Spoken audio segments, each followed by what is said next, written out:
Hi everyone, I'm Deanne Bertrand, the first-time author of a novel, a memoir called The Gospel According to Deanne, Between Vestibule and Altar.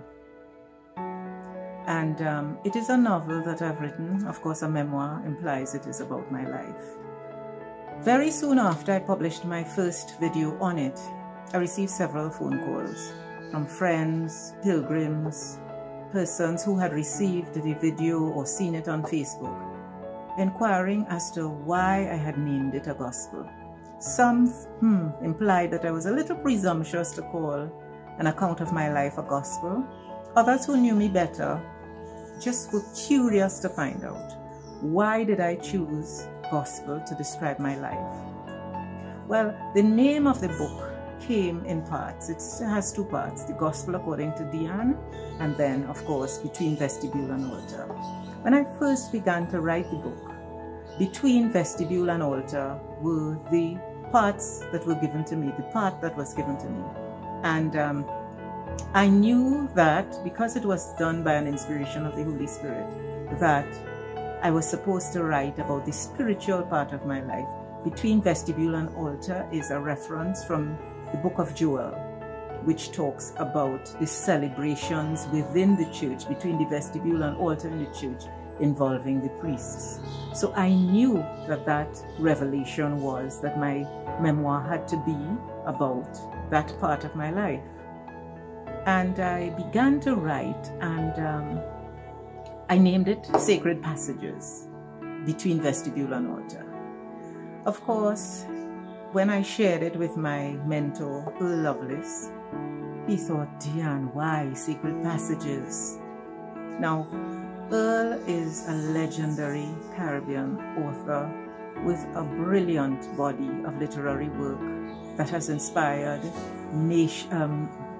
generations of Caribbean people, national people, people across the globe. And so I couldn't ignore Earl's question, because of course he is one of the leaders in the literary space in the world. And so I went back to basics, and I thought, maybe I should just take off Sacred Passages and continue to pray and discern what the other part of the name was to be called. A few days or maybe a week after this whole change around and trying to figure out and think through what I was supposed to do, several Opus Dei sisters came to Grand Couver on a retreat, and they came to visit me on a free afternoon, which is normal practice. We lime on the porch, we drink some wine, we chat. And in telling them about the book, a St. Lucian among them said to me, "What is the book about?"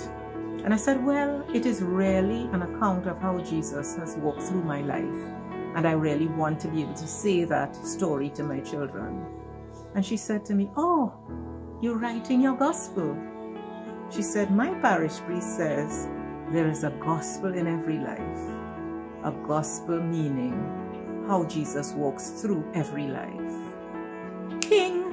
I knew immediately that was going to be the name of the book. The Gospel According to Deanne, Between Vestibule and Altar. When I contemplated it further, I realized that we have the official Gospels in the Bible: Matthew, Mark, Luke, and John. And they are similar narratives. They are narratives about the same story, but they vary because they are accounts about how they were impacted by Jesus' walk through their lives. And so I thought, this is good. It is good to name it The Gospel According to Deanne, Between Vestibule and Altar.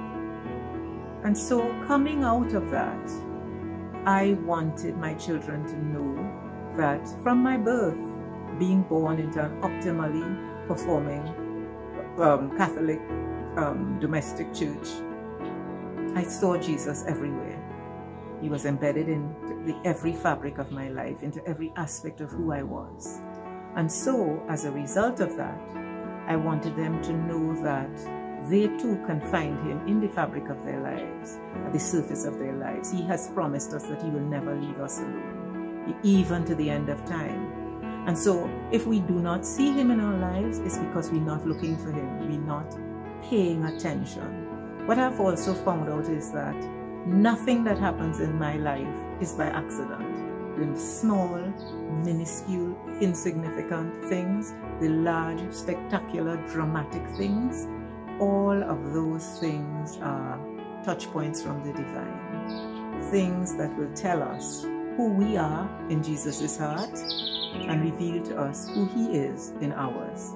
And so the memoir was named, hopefully not to offend anyone or to think for anyone to feel, oh, she thinks that her life is so special. Well, it is special because Jesus walked through it, not because I named it the gospel.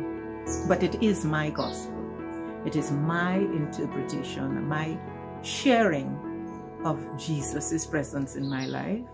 And I just hope that no one is offended by the name, because that was not the intention. Well, the book will be published, launched in August.